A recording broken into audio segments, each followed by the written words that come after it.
Martha Henderson stood at her kitchen window, watching her son Jake walk slowly toward the barn.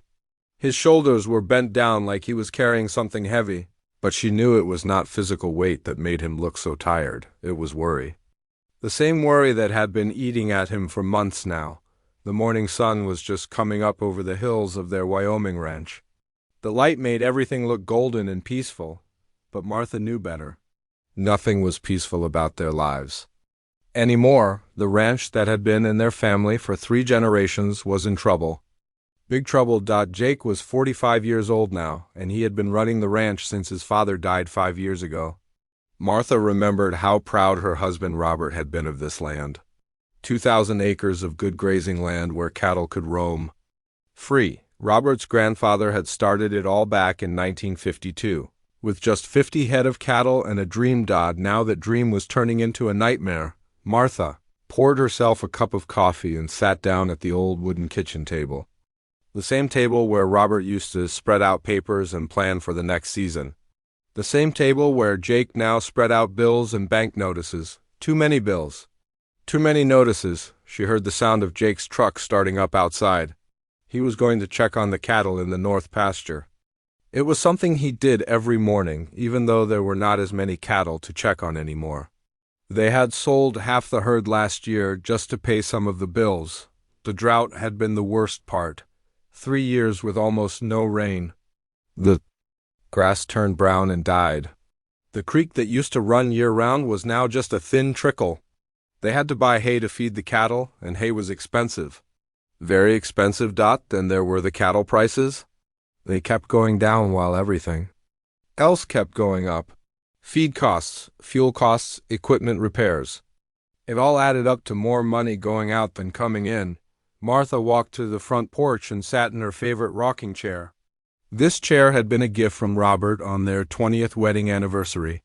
She had spent thousands of hours in this chair, watching their son grow up, watching the seasons change, watching the ranch thrive. Now she was watching it die. The mailbox at the end of the long driveway seemed to mock her every day. More bills, more notices, more bad news. Jake tried to hide the worst of it from her, but she was not blind. She could see the stress lines around his eyes. She could hear him pacing in his room at night. She could see the way he pushed his food around his plate at dinner without eating much. Last week, she had seen him sitting at the kitchen table with his head in his hands. There were papers spread out in front of him. When she got closer, she could see they were from the bank. The words "Final Notice" were printed in red letters at the top. Jake had quickly gathered up the papers when he saw her coming. "Just some ranch business, Mom," he had said. But his voice was shaky and his hands were trembling. Martha was not stupid. She knew what final notice meant. She had lived through hard times before. But this felt different. This felt like the end. The ranch house itself was showing signs of neglect too. The paint was peeling on the front porch. 2 of the shutters hung crooked. The roof leaked in 3 places when it rained, which was not often anymore. Jake had put buckets in the attic to catch the water, but he could not afford to fix the roof properly. The barn needed work too. The big doors did not close right anymore. Some of the boards were loose.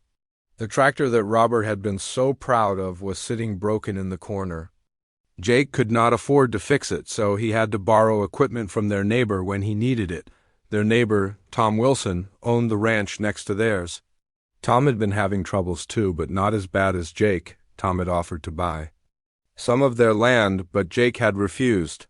"This land has been in our family for 70 years, Jake had told Tom. "I am not selling it piece by piece." But Martha wondered if Jake was being too stubborn. Maybe selling some land would help them save the rest. She had tried to talk to him about it, but Jake would not listen. He would just say, "Do not worry, Mom, I will figure something out." The problem was that time was running out. Martha could feel it. She could see it in the way Jake's shoulders got more bent every day. She could hear it in the way he talked on the phone with the bank people.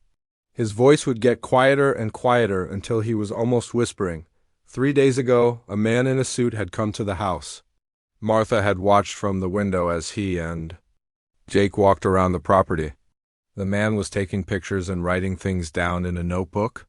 Jake's face was red when they finished talking. After the man left, Jake had gone into the barn and stayed there for 2 hours. That night at dinner, Jake had barely said a word.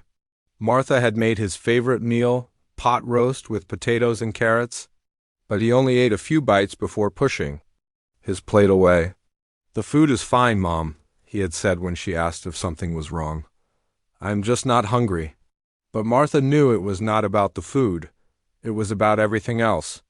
It was about the weight of trying to save something that might not be able to be saved. Martha had her own worries too, but she tried not to add to Jake's burden. She worried about what would happen to her if they lost the ranch. This house had been her home for 45 years. Every room held memories of Robert. Every corner held pieces of their life together. She was 72 years old now. Too old to start over somewhere else. Too old to learn new routines and make new friends. This ranch was not just her home. It was her whole world, but she also worried about Jake. What would happen to him if he lost the ranch? This place was his identity. He had never wanted to do anything else but ranch. He had turned down a job in the city after college because he wanted to stay and help his father. He had never married because he said the ranch needed all his attention. If they lost the ranch, what would Jake do? Where would he go? How would he live with the feeling that he had failed his family? Martha finished her coffee and went back inside. The house felt too quiet, too empty, too full of uncertainty. She looked at the family pictures on the mantel. Robert smiling next to his first prize bull. Jake as a little boy, sitting on a horse that looked too big for him. The three of them at Jake's high school graduation. Better times. Simpler times. Times when the future looked bright and full of possibilities. Now the future looked dark and scary. Full of questions with no good answers. Martha walked to her bedroom and sat on the edge of the bed. In the corner was an old brown leather suitcase that had belonged to her mother. She had not opened it in years, but sometimes she looked at it and remembered her mother's stories about hard times and making difficult choices. Maybe it was time to start thinking about difficult choices of her own. Jake Henderson had not slept well in 3 months. Every night he lay in bed staring at the ceiling, thinking about numbers. Numbers that never added up the way he needed them to. Numbers that kept getting worse no matter what he tried. Tonight was different, though. Tonight he had made a decision. The hardest decision of his entire life. He got up from bed at 5 in the morning, even though he had only slept for 2 hours. His mother would be getting up soon to make breakfast, just like she had every morning for the past 5 years since his father died.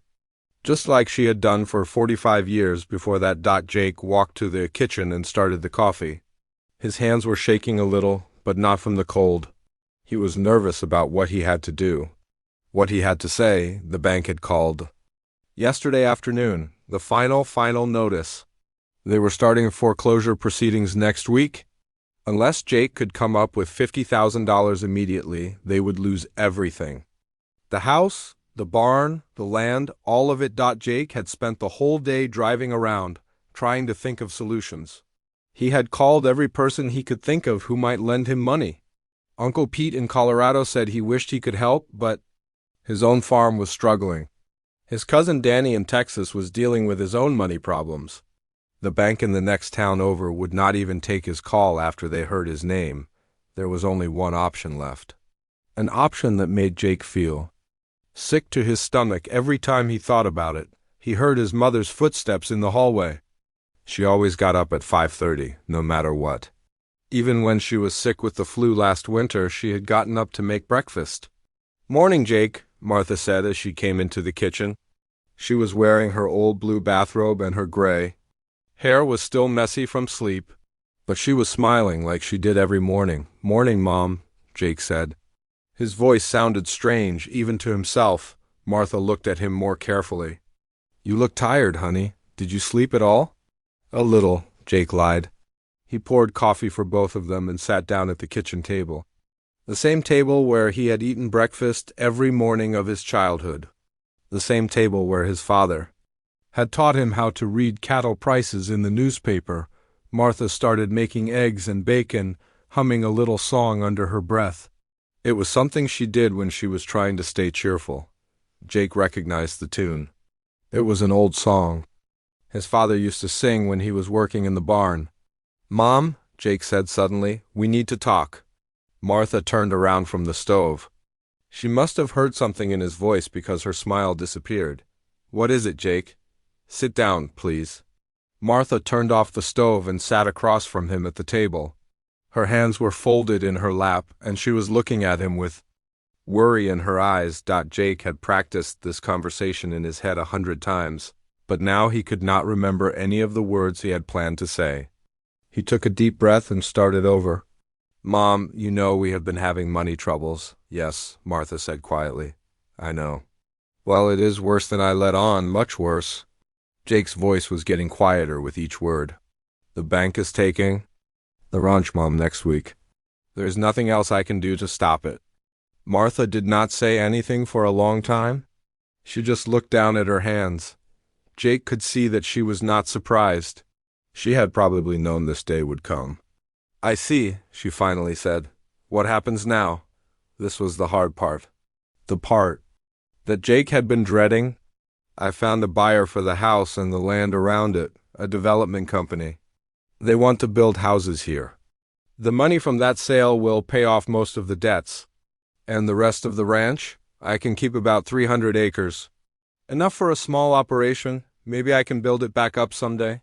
Jake did not really believe this, but he had to say something hopeful. Martha nodded slowly. "Where will I live?" There it was, the question Jake had been afraid to answer. He cleared his throat and forced himself to look at his mother's face. "I found a place for you, Mom. It is called Sunset Manor.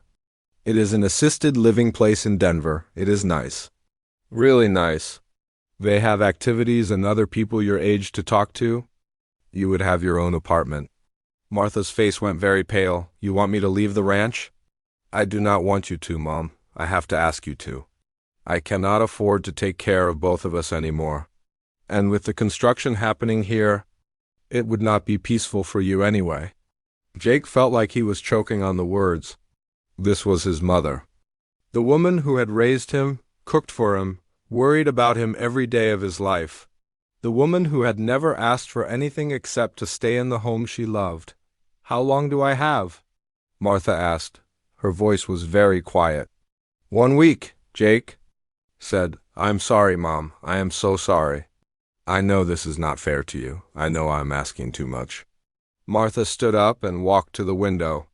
She looked out at the hills where the sun was coming up, the same hills she had looked at every morning for 45 years. "It is not your fault, Jake," she said without turning around. "You have tried everything. I know you have. I feel like I am failing, Dad, failing everybody." Martha turned around and walked back to the table. She put her hand on Jake's shoulder. "Your father would be proud of how hard you have fought for this place. Sometimes fighting means knowing when to let go." Jake felt tears coming to his eyes. He had not cried since his father's funeral, but he was close to crying now. "I hate this, Mom. I hate all of it. I know you do, honey. I do too." They sat in silence for a few minutes. Outside, they could hear the cattle moving around in the pasture. Soon Jake would have to go check on them, even though there would not be cattle here much longer. "Tell me about this place," Martha said. "This Sunset Manor." Jake pulled out a brochure from his shirt pocket. He had been carrying it around for 3 days, trying to work up the courage to show it to his mother. "It is only 2 hours away," he said, opening the brochure. "Look, they have a library and a garden where you can grow vegetables. They have movie nights and card games. The apartments are small but nice. You would have a little kitchen and your own bathroom." Martha looked at the pictures in the brochure. People sitting in comfortable chairs, reading books, a woman watering plants in a greenhouse, a group playing cards around a table. "It looks pleasant," she said. "You could bring your things, your furniture, your pictures, whatever fits, and I would visit all the time, every week, I promise. How much does it cost?" Jake had been hoping she would not ask about that. "Do not worry about the cost, Mom. I can handle it." But Martha was not fooled. "How much, Jake?" $3,000 a month." Martha made a small sound like someone had punched her in the stomach. $3,000 every month? It includes everything: food, activities, help if you need it. It is actually a good deal for what you get. Where will you get $3,000 every month? Jake had been asking himself the same question. I will figure it out. Maybe I can get a job. In town, maybe the small ranch operation will make enough money. Both of them knew these were not real answers. Both of them knew that Jake would barely be able to take care of himself, let alone pay for expensive assisted living, but neither of them said this out loud. When do I need to give you an answer? Martha asked. There is no answer to give, Mom. This is what has to happen. I am not asking you to choose. I'm telling you what we have to do, Martha nodded. She understood. This was not a discussion. This was Jake telling her that their old life was over and a new life was about to begin. 1 week, she said. 1 week? Jake agreed. Martha stood up and walked toward the hallway. Then she stopped and turned back. Jake? Yes, Mom, I am proud of you. For everything you have tried to do, for how hard you have worked. Your father would be proud too. Then she walked away, leaving Jake alone at the kitchen table with his cold coffee and his broken heart outside. The sun was fully up now, and it was going to be a beautiful day, but Jake could not see any beauty in it. All he could see was the end of everything he had ever known and loved. The week went by too fast and too slow at the same time. Martha Henderson had 7 days to pack up 45 years of her life into boxes and suitcases that would fit in a small apartment. 7 days to decide what pieces of her past were important, enough to keep and what she would have to leave behind forever. She started in the bedroom she had shared with Robert. Their wedding picture sat on the dresser, next to Robert's reading glasses and the small wooden box where he kept his good watch. Martha picked up the picture and looked at their young faces. She was 24 and Robert was 26. They looked so happy and hopeful. They had no idea what was waiting for them. The closet still smelled like Robert's aftershave, even though he had been gone for 5 years. Martha had never thrown away his clothes. His work shirts hung next to her. Dresses. His boots sat on the floor next to her shoes. She touched the sleeve of his favorite flannel shirt and remembered how safe she felt when he put his arms around her, but she could not take Robert's clothes to Sunset Manor. There would not be room, and it would be too sad. So she folded them carefully and put them in a box labeled Donate. Maybe someone else could use them. Maybe someone else's husband would wear Robert's shirts and feel strong and capable. Martha's own clothes were easier to sort. She would take her Sunday dresses and a few everyday outfits. She would take her warm coat and her comfortable shoes. Everything else could go to charity. The hardest part was the photographs. There were so many of them. Albums full of pictures from Jake's childhood. Pictures of Christmas mornings and birthday parties. Pictures of Jake learning to ride his first horse. Pictures of family barbecues and graduation days. Martha sat on the bed and went through each album slowly. Here was Jake at age 5, missing his front teeth and grinning at the camera. Here was Robert teaching Jake how to rope a calf.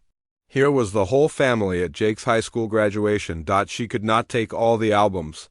There would not be space, so she chose the most important pictures and put them in a small photo box. The rest would have to stay behind. In the living room, Martha looked at the furniture that had filled their home for decades. The big brown couch where Jake used to lie when he was sick.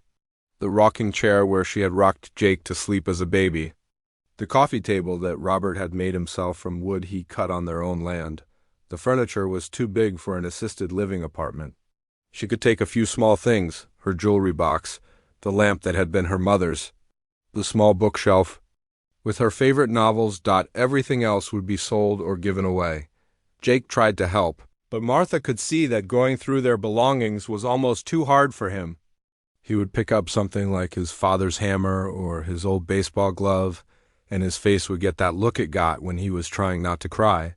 You should keep your father's tools, Martha told him. You will need them. Where am I going to put them, Mom? I do not even know where I am going to live yet. This was another worry that neither of them talked about much. Jake could not afford to rent his own place, at least not right away. He had been talking about maybe staying in the bunkhouse at Tom Wilson's ranch until he figured things out. You will figure it out, Martha said. "You always do." But she was not sure she believed this anymore. Jake looked so lost, so defeated, like a man who had used up all his fight and did not know what to do next. On the third day, Martha went up to the attic to look through the boxes of old things that had been stored there for years. Christmas decorations, old tax papers, clothes that Jake had outgrown long ago. In the corner, she found the old brown leather suitcase that had belonged to her mother. Martha had not opened it in years, but she remembered what was inside. Old quilts that her grandmother had made, some vintage dresses from the 1940s, family documents like birth certificates and marriage licenses. Martha carried the suitcase downstairs and opened it on her bed. The quilts were still beautiful, even though they were old. The dresses were yellow with age, but still elegant. The papers were important family history. She decided to pack these things in the suitcase and take them with her. They did not take up much room, and they connected her to her mother and grandmother. At Sunset Manor, surrounded by strangers, she would need these connections to her family. Martha had always been good at packing. She folded everything carefully and arranged it so nothing would wrinkle or tear. The quilts went on the bottom, then the dresses, then the papers in a plastic bag to keep them dry. The suitcase was old but sturdy. Her mother had bought it in 1955 for a trip to California that never happened. Instead, it had spent most of its life in closets and attics, waiting for someone to need it. Now Martha needed it. She would take it with her to her new life, carrying pieces of her old life inside. On the fourth day, people started coming to look at the things Martha and Jake were selling. Neighbors, strangers, people who drove out from town looking for bargains. They walked through the house touching furniture and asking prices. Martha hated watching strangers handle her belongings. A woman picked up Robert's coffee mug and asked if it was dishwasher safe. A man wanted to know if the dining room table had any scratches. They were just things to these people. They did not know the stories behind them. Jake had a harder time with it than Martha did. She saw him walk outside when a family started talking about what they would do with this old place after they bought it. They wanted to tear down the barn and put in a swimming pool. "It is just a house to them," Jake said later. "They do not understand what it means." "They will make their own memories here," Martha said. "Maybe that is what this place needs. New memories." But inside, her heart was breaking too. The kitchen was the worst room to pack. Martha had cooked thousands of meals in this kitchen. She had baked birthday cakes and holiday pies. She had canned vegetables from the garden and made jam from wild berries. Her recipe box sat on the counter, full of cards written in her own handwriting and her mother's handwriting and even some in her grandmother's handwriting. Recipes that had been passed down through 3 generations of women. Martha packed the recipe box carefully. At Sunset Manor, she would have a small kitchen in her apartment. Maybe she could still cook sometimes. Maybe she could make Robert's favorite cookies or Jake's favorite soup. On the 6th day, Jake rented a truck to take Martha's belongings to Denver. They loaded boxes and suitcases and the few pieces of furniture she was taking. The old leather suitcase went in last, and Martha made sure it was somewhere safe where it would not get bumped around. The truck looked so small compared to all the things they were leaving behind. A whole lifetime reduced to what could fit in the back of a pickup truck. That night, Martha's last night in the house, she walked from room to room saying goodbye. In the kitchen, she remembered teaching Jake how to make pancakes when he was 8 years old. In the living room, she remembered Christmas mornings when Jake was little and believed in Santa Claus. In the bedroom, she remembered the night Jake was born and Robert drove her to the hospital in a snowstorm. She remembered the morning Robert died and how empty the bed felt without him. Now she was leaving that bed forever. Leaving this house forever. Leaving this life forever. Martha did not sleep much that last night.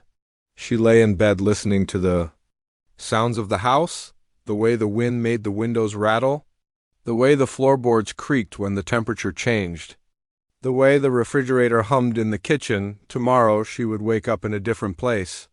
A place with different sounds and different smells and different memories. But tonight, she was still Martha Henderson of the Henderson Ranch. Tonight, she was still home. She thought about the suitcase sitting by the front door, packed and ready to go. Inside were pieces of her past, carefully wrapped and protected. She would need those pieces in the days ahead. She would need to remember who she was and where she came from, because tomorrow everything would change. Tomorrow she would start learning how to be someone new.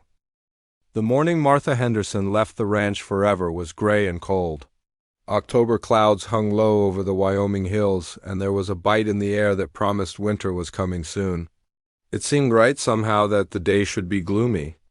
A bright, sunny day would have felt like a lie. Martha woke up at 5:30, just like she had every morning for 45 years. But this time she did not go to the kitchen to start coffee. Instead, she lay in bed for a few extra minutes. Listening to the silence of the house. Jake was already awake. She could hear him moving around in his room, probably getting dressed. Neither of them had slept well. The whole house felt different, like it knew this was the end. When Martha finally got up, she put on her best traveling dress and her comfortable shoes. She wanted to look nice when she arrived at Sunset Manor. First impressions mattered. And she would be meeting a lot of new people today. In the kitchen, Jake was making coffee and toast. He looked tired and older than his 45 years. The stress of the past few months had put gray in his hair and lines around his eyes. "Good morning," Martha said, trying to sound cheerful. "Morning, Mom." Jake's voice was rough, like he had been crying. Maybe he had been. They ate breakfast without talking much. What was there to say? Everything important had already been said. Now they just had to get through the day. After breakfast, Jake loaded the last of Martha's boxes into the truck. The old brown leather suitcase went in the cab with them, where Martha could keep an eye on it. She did not want it getting damaged or lost. Martha took one last walk around the house, checking to make sure she had not forgotten anything important. In the bedroom, she looked in all the drawers. In the kitchen, she checked the cabinets. In the living room, she made sure she had taken all the photographs she wanted. Everything looked so empty now. The rooms echoed when she walked through them. It was hard to believe that just a week ago, this had been a home full of life and memories. Now it was just an empty house waiting for new owners. Jake was waiting by the truck when she came outside. He had put her suitcases in the back and covered everything with a tarp in case it rained. "Ready?" he asked. Martha looked back at the house one more time. The front porch where she had spent so many evenings watching the sunset. The windows where she had hung curtains and watched Jake play in the yard. The door where Robert had carried her across the threshold when they were newlyweds. "Yes," she said, "I am ready." The drive to Denver took 3 hours. For the first hour, Jake and Martha talked about practical things. What time they would arrive at Sunset Manor, what Martha should do if she needed anything, how often Jake would be able to visit. "I will come every weekend," Jake promised, "or at least every other weekend." "You do not have to do that," Martha said. "You will have your own life to worry about. You are my life, Mom, you and the ranch. And if I cannot save the ranch, at least I can take care of you." Martha reached over and patted his hand on the steering wheel. "You have always taken care of me, Jake. Even when you were a little boy, you worried about everyone else. Dad used to say that was my biggest problem. I worry too much. Your father worried too, he just did not show it as much." They drove through small towns that Martha had been to many times over the years. Towns where she had shopped for groceries and gone to church and attended school plays when Jake was young. Each town held memories, and leaving them behind felt like losing pieces of herself. In the second hour, they talked about happier times. Martha told Jake stories about when he was little, how he used to follow Robert around the ranch like a shadow, how he cried when they had to sell his first horse, how proud Robert was when Jake decided to stay on the ranch instead of going to college in the city. "Do you ever wonder what would have happened if I had left?" Jake asked. "If I had gotten that job in Denver and moved away?" "No," Martha said firmly. "You belong on the ranch, you always have. This is just a temporary setback." But even as she said it, Martha was not sure she believed it. The ranch was being sold. Jake would have to start over with almost nothing. It would take a miracle for him to ever have a real ranch again. In the third hour, they both got quieter. The reality of what was happening was sinking in. They were driving toward a new life that neither of them wanted. They were saying goodbye to everything they had ever known. When they reached the outskirts of Denver, Martha felt her stomach getting tight with nervousness. The city was so big and busy, so many cars and buildings and people.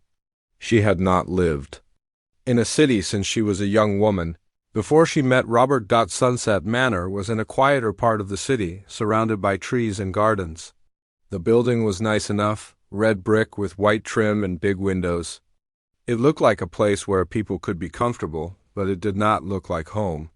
Jake parked the truck and they sat for a moment, looking at the building that would be Martha's new home. "It looks nice," Martha said, even though her heart was pounding. "It does," Jake agreed. "The people I talked to on the phone were very friendly." They got out of the truck and Jake started unloading boxes.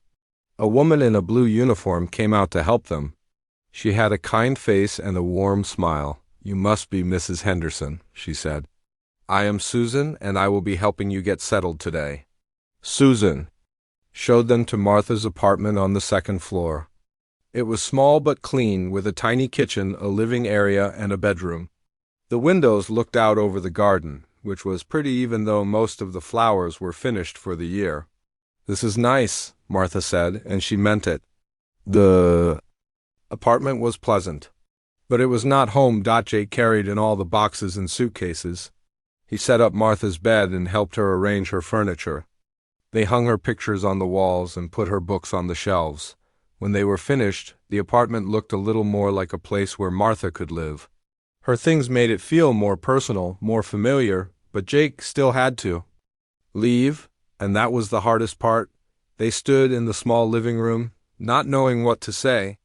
How do you say goodbye to someone you have lived with your whole life? How do you leave your mother in a place full of strangers? "I should get going," Jake said finally. "It is a long drive back, and I want to get home before dark." "Yes," Martha sighed. "You should go." Jake hugged her then, and Martha could feel that he was shaking. "I am so sorry, Mom," he whispered. "I am sorry I could not save the ranch. I'm sorry I had to bring you here." "Shush," Martha said, patting his back like she used to when he was little and had nightmares. "You did your best. That is all anyone can do. I love you, Mom." "I love?" "You too, son. Drive safely." Jake picked up the old leather suitcase, which was the last thing left in the hallway. "Where do you want this?" "In the bedroom closet," Martha said. "I will unpack it later." Jake put the suitcase in the closet and came back to give her one more hug. Then he was gone, and Martha was alone in her new apartment. She sat down in her rocking chair, the one piece of furniture from home that she had insisted on bringing. Outside the window, she could see other residents walking in the garden. They looked content enough, but they were not her people. Martha closed her eyes and let herself cry for the first time since this whole ordeal began. She cried for the ranch that was lost. She cried for Robert, who would have hated to see their home sold to strangers. She cried for Jake, who was driving home to a place that would not be home much longer, but mostly she cried for herself, sitting alone in a strange room, starting over at 72 years old. When she was finished crying, Martha got up and made herself a cup of tea in her new kitchen. The tea tasted the same as it did at home, which was comforting. Tomorrow she would start learning how to live at Sunset Manor. She would meet her neighbors and join activities and try to make the best of things. She would be strong for Jake's sake, so he would not worry about her so much, but tonight she just sat in her rocking chair and remembered better days. Days when she was young and strong and the future was full of possibilities. Days when the ranch was thriving and her family was together and everything made sense. Those days were gone now, but they were not forgotten. And as long as Martha remembered them, they would always be real. Martha Henderson's first morning at Sunset Manor started with a knock on her door at 7 o'clock. She had been awake since 5:30, sitting in her rocking chair and watching the sun come up over the Denver skyline. It was strange to see buildings instead of hills outside her window. "Good morning, Mrs. Henderson," said a cheerful voice from the hallway. "I am Rachel, one of the morning staff. Breakfast is served in the dining room until 9 o'clock. Martha opened the door to see a young woman with short red hair and a big smile. She was wearing the same blue uniform that Susan had worn yesterday. Thank you, Martha said. I will be down in a few minutes. Take your time, Rachel said. And if you need anything at all, just let us know. We want you to feel at home here. At home. Martha wondered if she would ever feel at home anywhere again. She got dressed in one of her nicer dresses and brushed her gray hair. In the mirror, she looked like herself, but she felt like a stranger.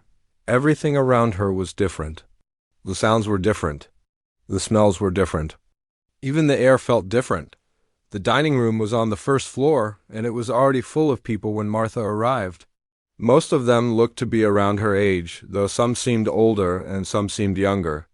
They sat at round tables for 4 people each, talking quietly while they ate. Mrs. Henderson? A woman at a table near the window waved her over. I am Dorothy Miles. Susan told me you were coming. Please sit with us. Martha sat down at the table with Dorothy and 2 other women. Dorothy was probably in her late 70s, with white hair and bright blue eyes. She wore a pink sweater and had lipstick on even at breakfast time. This is Agnes, Dorothy said, pointing to a thin woman with silver hair. And this is Beatrice. We call her Bee. Bee was younger than the other 2, maybe in her mid-60s. She had brown hair with some gray in it and glasses that made her eyes look bigger. Welcome to Sunset Manor, Agnes said. How are you settling in? Fine, thank you, Martha said. Everyone has been very kind. Where did you come from? Bee asked. Wyoming. A ranch outside of Cheyenne. Oh, how exciting.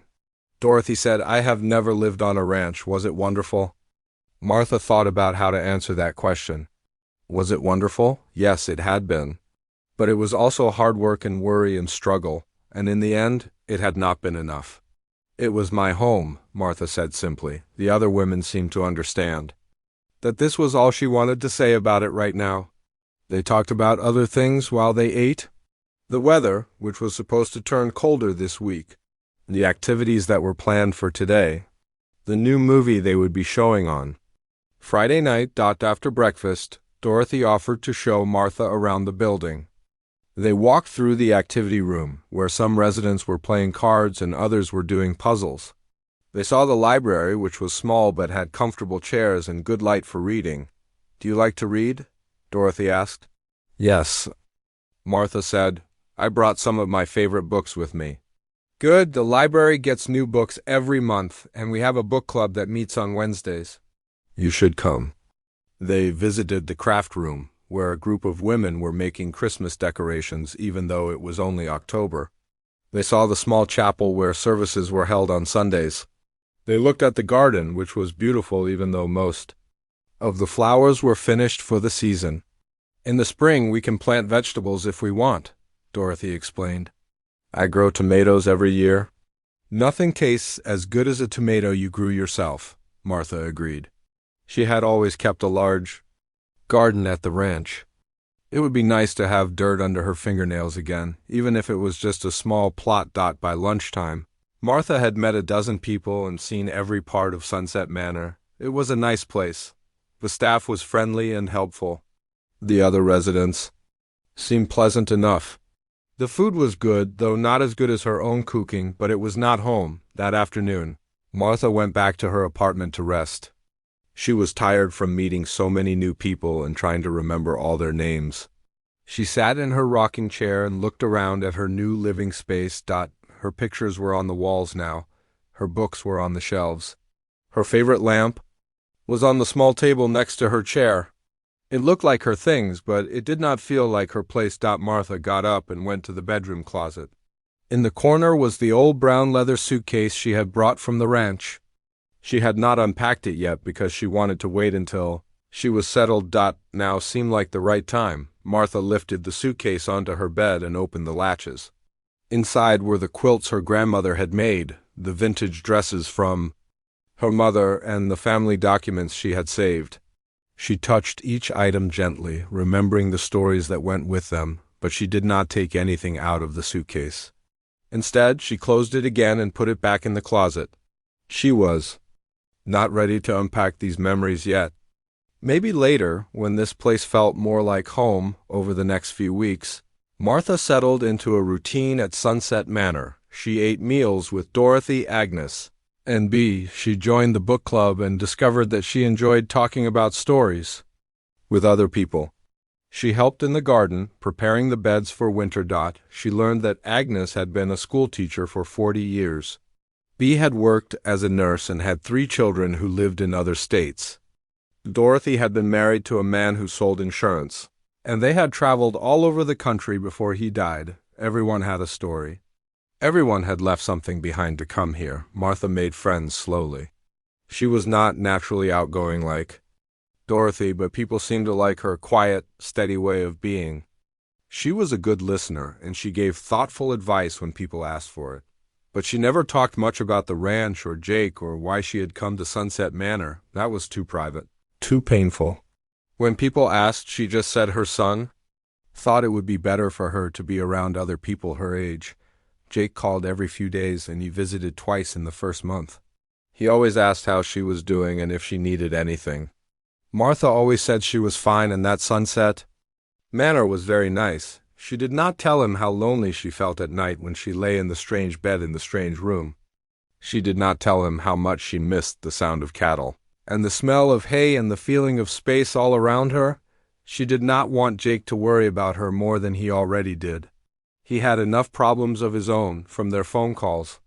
Martha learned that the ranch sale was going through. Jake had moved out of the main house and was staying in a small trailer on Tom Wilson's property. He was working part-time for Tom and part-time for another neighbor, doing whatever jobs he could find.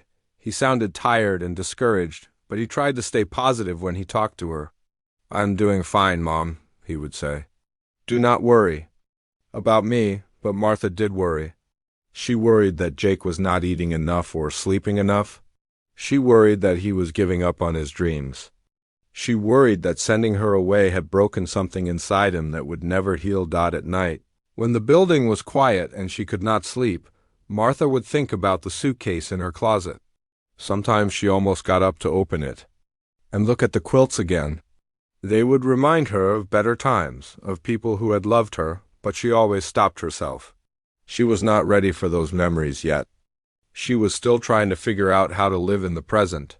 One evening in November, Martha was sitting in the activity room with some other residents, watching the news on television. There was a story about cattle ranchers in Wyoming struggling with drought and low prices. The reporter interviewed a man who looked a lot like Jake, tired and worried and trying to hold on to something that was slipping away. Martha excused herself and went back to her apartment. She sat in her rocking chair and looked out at the city lights. Somewhere out there, past all those buildings and streets, was Wyoming. Was the ranch. Was Jake? She wondered if he ever looked up at the same stars she was looking at and thought about her. She wondered if he missed her as much as she missed him. Martha got up and went to the closet. She touched the handle of the old suitcase, but did not open it. Not yet, but someday soon, she thought. Someday soon she would be ready to remember who she used to be, and maybe then she would figure out who she was supposed to become. Martha Henderson had been keeping a secret for over 10 years. A secret so big that sometimes she could hardly believe it herself. A secret that sat in an old brown leather suitcase in her closet at Sunset Manor, waiting for the right moment. To change everything, the secret had started 20 years ago, when her husband Robert was still alive and the ranch was doing well. Robert had always been careful with money, but he was also smart about it in ways that Martha had not fully understood until after he died. Back then, cattle prices were good and the ranch was making a profit most years. But Robert worried about the future. He worried about droughts and diseases and market crashes. He worried about what would happen to Martha and Jake if something happened to him. "We need to prepare for bad times," he used to tell Martha. "You never know what is coming around the corner," so Robert had started putting money away. Not in the bank, where it earned almost nothing and where the government could see how much they had. He put it in other places. He bought gold coins when the price was low. He invested in mineral rights on land that looked worthless but might have oil or gas under it. Most importantly, he converted their savings to cash and hid it where no one would think to look. Martha had thought Robert was being too careful. Maybe even a little paranoid. The ranch was doing fine. Jake was young and strong and eager to learn. What could go wrong? But Robert was stubborn about it. "Promise me," he had said to Martha during his last illness.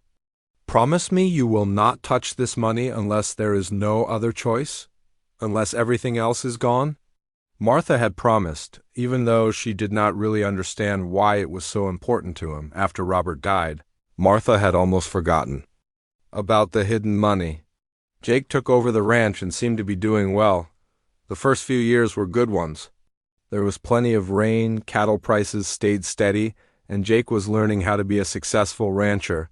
But then the troubles started. The drought, the falling prices, the mounting debts. Martha watched Jake struggle and worry and work harder than any person should have to work. She wanted to help him, but he was proud like his father and did not want to take money from his mother. Besides, Martha had promised Robert she would only use the money if there was no other choice. And as long as Jake was fighting to save the ranch, there were still other choices. Even when Jake told her she had to move to Sunset Manor, Martha had not been ready to reveal the secret. Maybe Jake could still find a way to save the ranch. Maybe someone would lend him money. Maybe cattle prices would go up. Maybe, but deep down Martha knew the truth. She had known it for months. The ranch was going to be lost unless something dramatic happened. Jake was too proud to give up, but he was also too proud to admit that he needed help. So Martha had packed the secret in the old suitcase and brought it with her to Denver.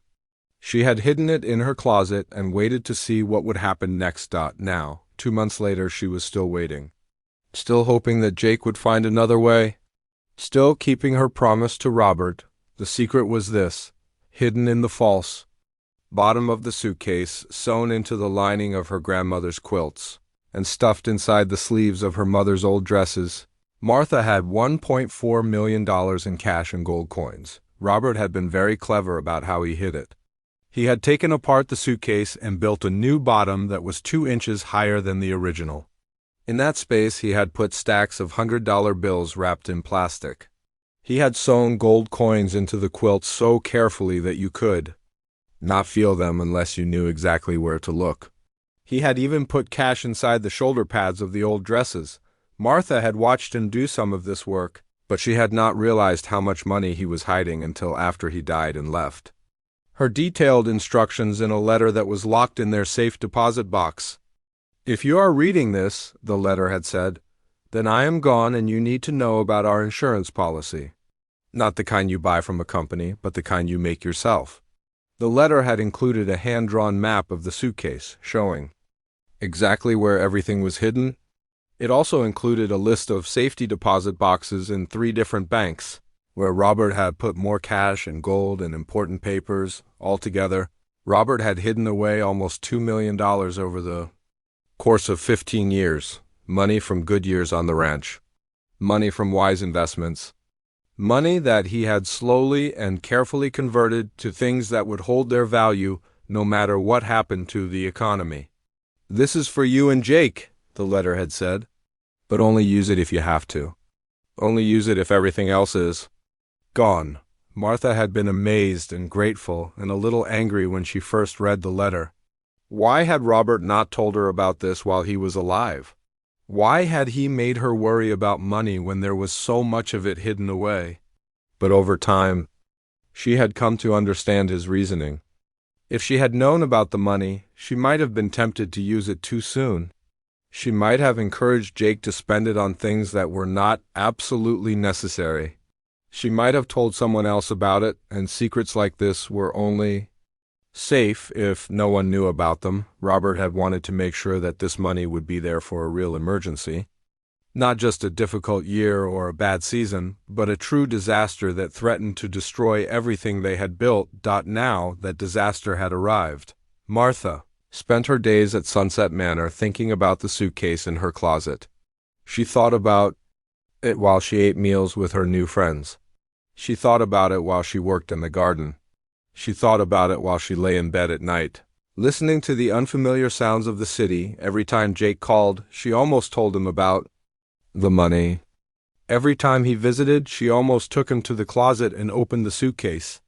But something held her back. Maybe it was Robert's voice in her head, reminding her to wait until there was no other choice. Maybe it was her own stubbornness inherited from a long line of stubborn ranchers. Maybe it was fear that even $1.4 million would not be enough to save the ranch. Or maybe it was something else. Maybe Martha was waiting to see if Jake had truly learned the lessons that losing the ranch was supposed to teach him. Lessons about humility and resilience and the importance of family over property. Jake called on a Tuesday evening in late November. Martha was in her apartment reading a book from the library and drinking tea. Outside, the first snow of winter was starting to fall. "Hi, Mom," Jake said when she answered the phone. His voice sounded tired like it always did these days. "Hello? Son, how are you doing?" "I am okay, working hard. Tom Wilson has been good to me, giving me plenty of work." "That is nice of him." "Yeah, he is a good neighbor. Always has been." Jake paused. "Mom, I have some news." Martha felt her heart skip a beat. "What kind of news?" "The ranch sale is final next week. The new owners want to take possession right after Thanksgiving." Martha closed her eyes. Even though she had been expecting this, it still felt like a punch in the stomach. "I see. I am sorry, Mom. I know this is hard for you too." "It is hard for both of us, Jake, but we will get through it." "I hope so. Sometimes I do not know how." Martha could hear the pain in her son's voice. This was killing him, day by day, piece by piece. He was a man who defined himself by his ability to take care of his family and his land. Without those things, he did not know who he was. "Jake," Martha said carefully, "what will you do now?" "After the sale is final?" "I do not know yet." Tom said, "I can stay in the trailer as long as I need to. Maybe I will look for a job in town. Maybe I will try to save up enough money to buy a small place somewhere else." But Martha could hear in his voice that he did not really believe any of this would happen. He was a rancher without a ranch, a man without a purpose. "Have you thought about looking for work on other ranches? Maybe in Colorado or Montana?" "Maybe. I do not know if I want to work someone else's land, you know? It would not be the same." "No," Martha agreed. "It would not be the same." They talked for a few more minutes about practical things. The weather, Martha's activities at Sunset Manor, Jake's work for Tom Wilson. But underneath the ordinary conversation, Martha could feel Jake's despair growing stronger every day after they hung up. Martha sat in her rocking chair and thought about the suitcase in the closet. Inside that suitcase was the power to change. Everything to save the ranch. To give Jake back his purpose and his hope. But using that power would mean breaking her promise to Robert. It would mean revealing a secret that had been kept for more than 10 years. Martha got up and walked to the closet. She touched the handle of the suitcase but did not open it. Not yet, but soon, she thought. Very soon she would have to make a decision. Wait for Jake to find another way, or break her promise and save him herself. The snow was falling harder outside her window, covering the city in white. Winter was coming, and with it the end of everything Jake had ever known, unless Martha decided to change the story, unless she decided that some promises were meant to be broken. The phone call that changed everything came on a cold December morning, 2 weeks before Christmas. Martha Henderson was in the activity room at Sunset Manor, helping Dorothy and Agnes wrap presents for the staff when Rachel came to tell her that her son was on the phone. Martha knew immediately that something was wrong. Jake never called in the morning. He always called in the evening after his work was done. Her hands were shaking as she walked to the phone in the front office. "Jake, what is it?" "Mom," his voice was hollow, like he was talking from the bottom of a deep well. "The ranch sale fell through." Martha sat down heavily in the chair next to the phone. "What do you mean it fell through?" "The development company pulled out. Their financing did not come through, or something like that. I do not really understand all the details." Jake's voice was flat, emotionless. "The bank called this morning. They are starting foreclosure proceedings immediately." "How long do we have?" 2 weeks, maybe less." Jake let out a shaky breath. "I am sorry, Mom. I failed. I failed Dad. I failed you. I failed everyone." Martha felt tears coming to her eyes. Not because of the ranch, but because of the pain in her son's voice. Jake had fought so hard for so long, and now he sounded like a man who had given up completely. You did not fail anyone, Jake. You did everything you could. It was not enough. Nothing I did was enough. His voice cracked. I do not know what I am going to do now, Mom. I do not know who I am if I am not a rancher. Martha closed her eyes and made a decision that she had been putting off for months. The time for waiting was over. The time for keeping secrets was over. Jake, she said firmly, I need you to come see me. Today. Mom, I cannot. I have to figure out what to do about the cattle. I have to call the bank and try to work something out. I have to… Jake. Martha's voice was stronger now, more certain than it had been in months.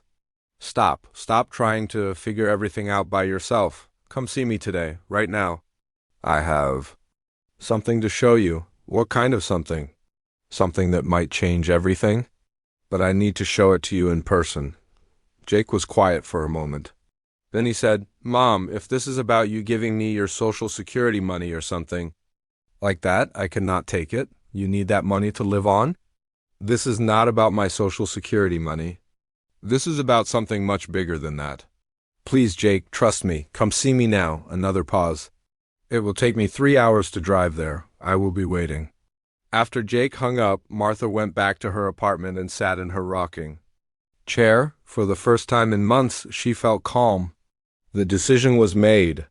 The secret would finally be told. She thought about Robert and the promise she had made to him. But she also thought about what Robert would want if he were alive today.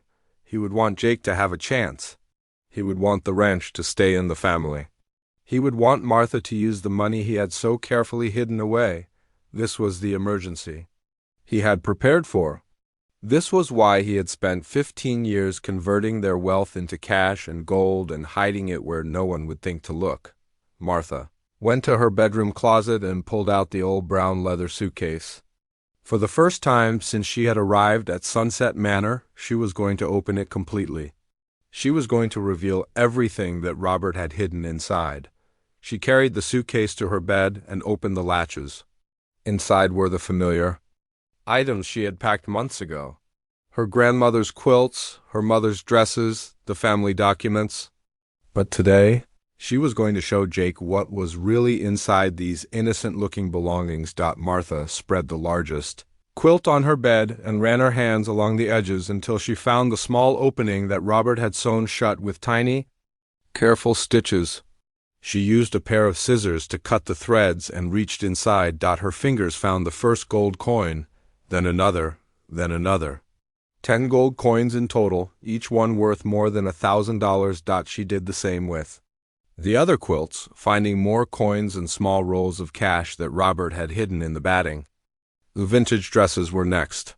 Martha felt along the seams and shoulder pads until she found the places where Robert had concealed more money. But the biggest surprise was in the suitcase itself.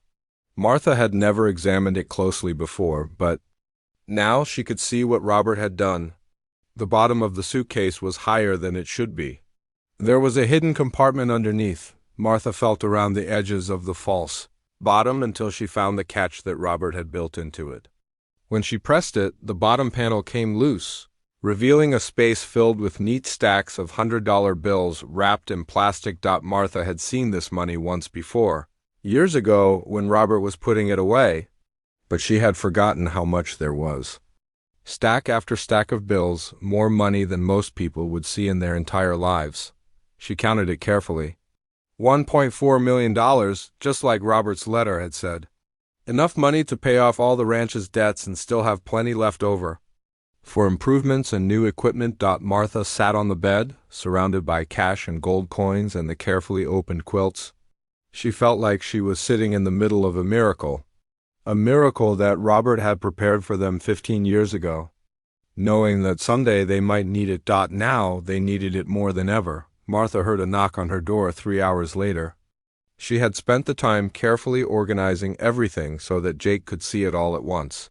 The money was spread out on her bed, the gold coins were arranged on her dresser, and the opened quilts were draped over her chair.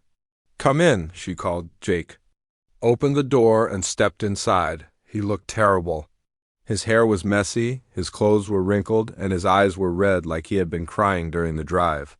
"Mom, what did you want to show me?" he began. Then he saw the bed. Jake stopped walking. His mouth fell open. He stared at the money for a long moment without saying anything. "What is this?" he finally whispered. "This is your father's gift to U.S.," Martha said. "This is what he spent 15 years preparing for a day like today." Jake moved closer to the bed, his eyes wide with disbelief. Where did this come from? Martha told him the whole story. About Robert's careful investments and his fear of hard times. About the gold coins and the mineral rights and the money he had slowly converted to cash. About the letter he had left with instructions for finding everything he had hidden. He made me promise not to use it unless there was no other choice, Martha said. Unless everything else was gone. Jake reached out with a shaky hand and touched one of the stacks of bills. "This is real. It is real. Count it if you want. $1.4 million. Jake sat down hard in Martha's rocking chair. He put his head in his hands and started to cry. Not the quiet tears that adults usually cry, but the loud, messy sobs of a child. "I cannot believe this," he said between sobs. "I cannot believe Dad did this. I cannot believe you kept this secret." "I wanted to tell you so many times," Martha said, "but I had to be sure. I had to know that you had tried everything else first." "Why? Why did you let me go through all of this? Why did you let me send you away from the ranch?" Martha sat down on the edge of the bed. "Because your father was right. This money is only for emergencies. And because I needed to see if you would fight for the ranch even when everything seemed hopeless." "Did I pass your test?" Jake asked bitterly. "You did more than pass it. You showed me that you love the ranch as much as your father did. You showed me that you would sacrifice anything to try to save it, even your own mother." Jake looked up at her. "I am so sorry, Mom. I am sorry I made you leave home. I am sorry. I put you through all of this. You did what you thought was right, and now I am doing what I think is right." Martha gestured to the money. "This belongs to both of us, Jake, but I am too old to use it. You are not." Jake stood up and walked to the bed again. He picked up one of the gold coins and turned it over in his hand. "Is this enough to save the ranch?" "It is enough to pay off every debt we have and still have money left over to improve the operation. It is enough to buy new equipment and stock. The ranch with the best cattle we can find. It is enough to make the Henderson Ranch successful again." Jake set down the gold coin and hugged his mother tighter than he had since he was a little boy. "Thank you," he whispered. "Thank you for waiting. Thank you for trusting me. Thank you for saving us." Martha patted his back and smiled. "Thank your father. This was his idea." Outside the window, snow was falling again. But for the first time in months, it looked beautiful instead of cold and threatening. The ranch was saved. The family was saved. And Martha Henderson was going home. The first thing Jake Henderson did after leaving Sunset Manor with his mother's secret was drive straight to the bank in Cheyenne. He had called ahead to schedule an emergency meeting with Mr. Peterson, the loan officer who had been handling the ranch's foreclosure. Martha rode beside him in the truck, the old brown leather suitcase sitting carefully between them. They had repacked the money in gold coins, but now they knew exactly what treasure they were carrying. Jake kept looking at the suitcase like he could not believe it was real. "Are you sure about this, Mom?" he asked for the 10th time as they pulled into the bank parking lot. "Once we do this, there is no going back." "I have never been more sure of anything in my life," Martha said. "This is what your father wanted. This is what the money was for." Mr. Peterson was waiting for them in his office. He was a thin man with gray hair who had always been polite but firm about the ranch's debts. Today he looked surprised to see them both. "Mr. Henderson, Mrs. Henderson," he said, standing up to shake their hands. "I was not expecting to see you both. I thought we had discussed the foreclosure timeline." "We did," Jake said, setting the suitcase on Mr. Peterson's desk. "But things have changed." "Changed how?" Jake opened the suitcase and lifted out one of the carefully wrapped stacks of $100 bills. Mr. Peterson's eyes went wide. Where did this come from? The banker asked. It has been in our family for years, Martha said calmly. My husband was a very careful man. He prepared for difficult times. It took 3 hours to count all the money and verify that it was real. Mr. Peterson had to call in 2 other bank employees to help with the counting. They used special machines to check that the bills were not counterfeit. They weighed the gold coins and tested them to make sure they were genuine. When everything was counted and verified, Jake owed the bank $847,000 in principal, interest, and fees. The $1.4 million was more than enough to pay off the entire debt, and still leave them with over $500,000. I have never seen anything like this, Mr. Peterson said, shaking his head in amazement. In 30 years of banking, I have never had someone walk in and pay off a foreclosure with cash from a suitcase. First time for everything, Jake said with the biggest smile. Martha had seen on his face in months. They spent another hour doing paperwork and transferring ownership of the ranch back to Jake free and clear. No more monthly payments, no more interest, no more threat of foreclosure. The Henderson ranch belonged to the Henderson family again. As they drove home, Martha felt like she was waking up from a bad dream. The hills looked familiar again, the sky looked bigger. Even the winter air smelled better than the city air in Denver. I cannot wait to see the look on Tom Wilson's face when I tell him, Jake said. He's going to think I robbed a bank.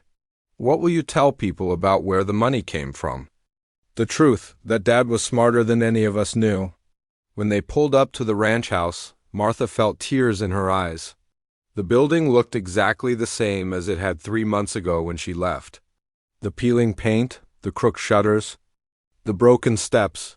But now, instead of signs of failure, these things looked like opportunities. We can fix everything now, Jake said, following her gaze. New paint, new roof, new everything. Not too new, Martha said. I like this old house the way it is. It just needs some love and attention. Jake carried Martha's belongings back into the house while she walked through the rooms. The new owners had never moved in, so everything was exactly as they had left it. The kitchen table where she had eaten breakfast every morning for 45 years. The living room where Jake had played as a child. The bedroom where she and Robert had shared so many years together. It feels good to be home, Martha said. It feels good to have you home, Jake replied. Over the next few weeks, Jake threw himself into planning for the ranch's future with an energy that Martha had not seen in years. He spent hours at the kitchen table, not with bills and bank notices this time, but with catalogs and improvement plans. The first thing he did was pay off all the smaller debts to local businesses. The feed store, the veterinarian, the equipment repair shop. These were people who had been patient with the ranch's money troubles, and Jake wanted to make things right with them immediately. Then he started planning for improvements. A new roof for the house and barn. Modern equipment to replace the old, broken machinery. Better fencing for the pastures. A new well to ensure they would have water even during dry years. Most importantly, he started planning to rebuild the cattle herd. The ranch had the capacity for 500 head of cattle, but they were down to less than 50. With the remaining money, Jake could buy high-quality breeding stock and get back to the size operation his father had always dreamed of. I want to do this right, Jake told Martha one evening as they sat at the kitchen table looking at cattle. Auction catalogs. Not just get back to where we were, but make this place better than it ever was. Your father would like that, Martha said. He always believed this ranch could be something special. Martha settled back into her old routines with surprising ease. She cooked meals in her familiar kitchen, tended her garden, and spent evenings in her rocking chair on the front porch. But she also noticed changes in herself.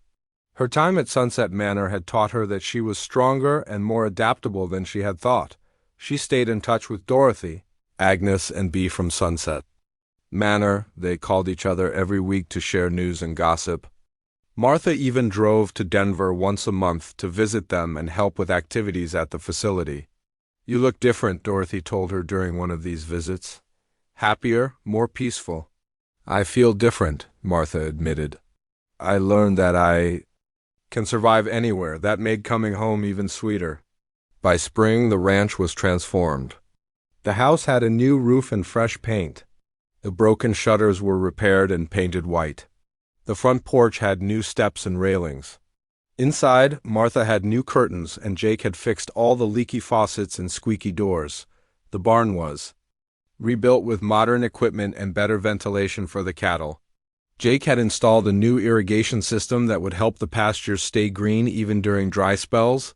The old broken tractor was replaced with two newer models that could handle all the ranch work efficiently. Most dramatically, the cattle herd was growing rapidly. Jake had bought excellent breeding stock from ranches in Montana and Colorado. The pastures were full of healthy cattle, and there were new calves being born almost every week. "Look at this place," Tom Wilson said one afternoon as he helped Jake repair a fence line. "6 months ago, I thought you were finished. Now you have got the finest operation in the county." "It is amazing what a little bit of money can do," Jake said with a grin. "A little bit?" "Jake, you paid off $1 million debt and still had enough left over to completely modernize this place. That was not a little bit of money."